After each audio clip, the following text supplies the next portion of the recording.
के शहर जम्मू से मैं हूं आपके साथ शीतल राजपूत। भारत का अभिन्न अंग जम्मू कश्मीर, भारत का मुकुट जम्मू कश्मीर। भारत अपनी आजादी की 75वीं सालगिरह मना रहा है, अमृत महोत्सव हम मना रहे हैं और साथ ही हम मना रहे हैं जम्मू कश्मीर के भारत के साथ संपूर्ण विलय के 75 साल।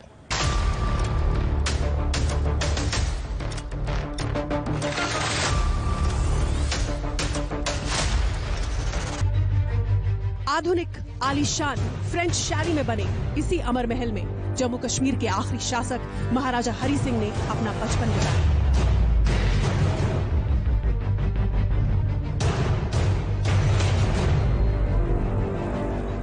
राजा अमर सिंह के बेटे हरि सिंह लड़कपन से ही बेहद होनहार, तेजवान और बहुमुखी शख्सियत के मालिक थे।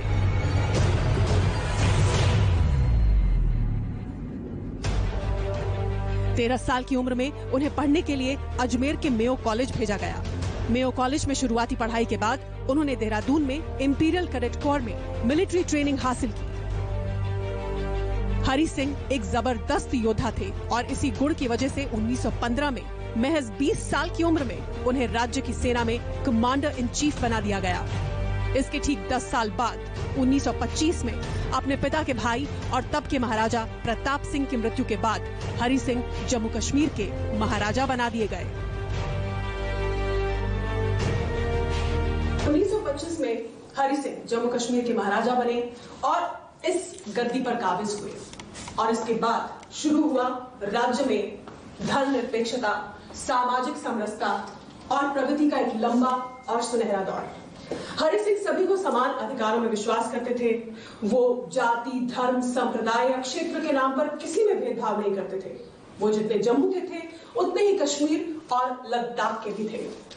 80% बहुसंख्यक जनता के इस अल्पसंख्यक महाराजा ने राज्य को, जम्मू कश्मीर को एक परिवार की तरह समझा और वैसे ही चलाया। राइट की बात करते, उन्होंने उस समय एक तो सती प्रथा को अबॉलिश किया, उन्होंने गर्ल चाइल्ड एजुकेशन को कंपलसरी किया, एजुकेशन को फ्री किया, उन्होंने विडो रीमैरिजेस को एनकरेज किया। उस टाइम एक स्टिग्मा हुआ करता था कि अगर आप विडो हैं तो दोबारा शादी नहीं कर सकते। उन्होंने उन लोगों के घर बसाने का काम किया। वही अहाता है, ये कॉम्प्लेक्स है मुबारक मंडी, जहां राजा का दरबार लगा करता था। महाराजा हरि सिंह भी यहाँ बैठा करते थे, उनका दरबार भी यहाँ लगाया जाता था। एक बहुत दिलचस्प बात महाराजा को लेकर यह है जो कि बहुत से लोगों को नहीं पता। महाराजा भारत की आजादी के जबरदस्त झंडा बरदार थे, पक्षधर थे और 1931 में जो पहली अंग्रेजों के साथ राउंड टेबल कॉन्फ्रेंस हुई थी लंदन में, जिसमें जितनी भी राजशाहियां थी, जो प्रिंसली स्टेट्स थे भारत के, उनके प्रतिनिधि के तौर पर महाराजा हरि सिंह शामिल हुए थे। तो पहली बार अगर किसी राजा ने, किसी प्रिंसली स्टेट के अगुवा ने पहली बार अगर भारत की आजादी की बात अंग्रेजों के सामने उठकर कही तो वो महाराजा हरि सिंह थे। उन्होंने खुलकर इस राउंड टेबल कॉन्फ्रेंस में 1931 में भारतीयों को समान हकों की बात कही, उन्होंने भारत की आजादी की बात कही।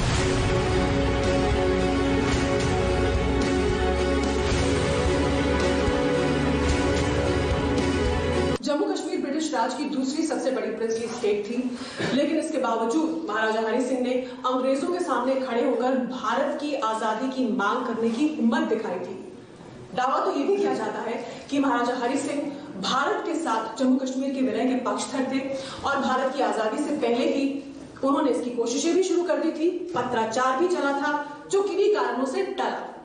उधर पाकिस्तान कश्मीर को अपने साथ मिलाने और महाराजा को अपने अधीन करने का मंसूबा पाले हुए था, लेकिन जब उसने देखा कि महाराजा हरि सिंह किसी भी सूरत में पाकिस्तान में जम्मू कश्मीर का विलय नहीं होने देंगे, तो उसने एक बड़ी साजिश रची और इस साजिश के तहत कश्मीर में घुसपैठिए भेजे।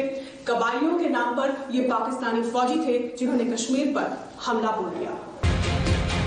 महाराजा हरि सिंह ने 26 अक्टूबर 1947 को भारत के साथ विलय पत्र पर दस्तखत किए। भारतीय सेना ने पाकिस्तानी घुसपैठियों की ईंट से ईंट बजाई और जम्मू कश्मीर को भारत से छीनने का पाकिस्तान का नापाक मंसूबा कामयाब नहीं हो पाया।